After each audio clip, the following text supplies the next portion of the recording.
पाँचही पेड़ा बाबा बगिया लगाई, बगिया में बैठे रखवार जी।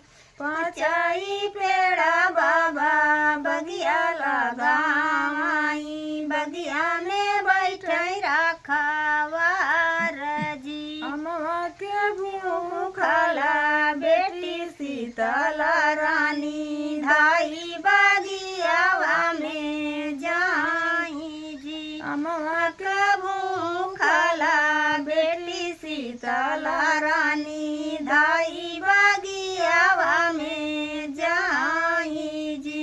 बुढ़वा चढ़ला आवई दुल्हे कवन रामा, पकड़नी दहिनाई बाहा जी। घोड़वा चढ़ला आवई दुल्हे कवन रामा, पकड़ली है दहिनाई बाहा जी।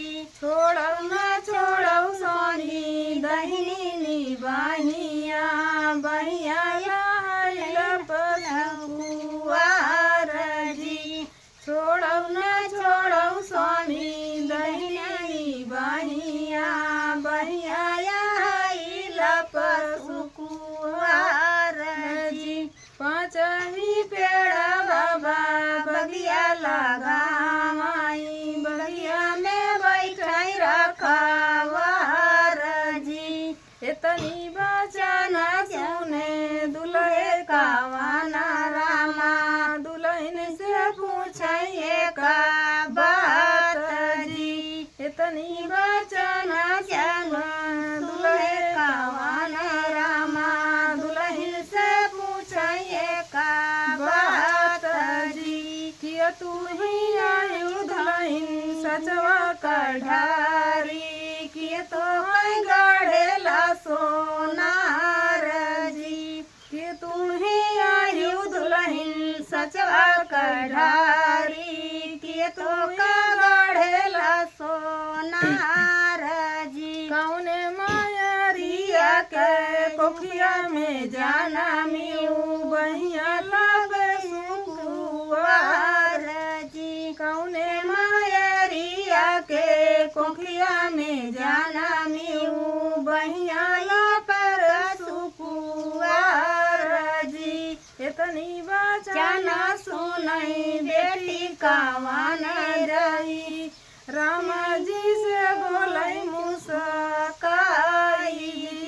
इतनी बचन सुनई बेटी कवन देई, राम जी बोलई मुस्काई जी। पाँचही पेड़ा बाबा बगिया लगाई, बगिया में बैठे रखवार जी। नाही हमारी रमा सचवा कढ़ारी, नहीं मामा गढ़ेला सोनार जी। नहीं हमारी रमा सचवा कढ़ारी, नहीं मामा गढ़ेला सोनार जी। मैया सुनाए न के कोखिया में जाना में, बहिया पसुआर जी। मैया सुनाए राके कोखिया में जाना में, बहिया पसुआर जी। नहीं हमारी रमा सचवा कढ़ारी, नहीं मौका गढ़ेला सोनार जी। नहीं हमारी रमा सचवा कढ़ारी, नहीं मौका गढ़ेला सोनार जी। पाँचही पेड़ा बाबा बगिया लगा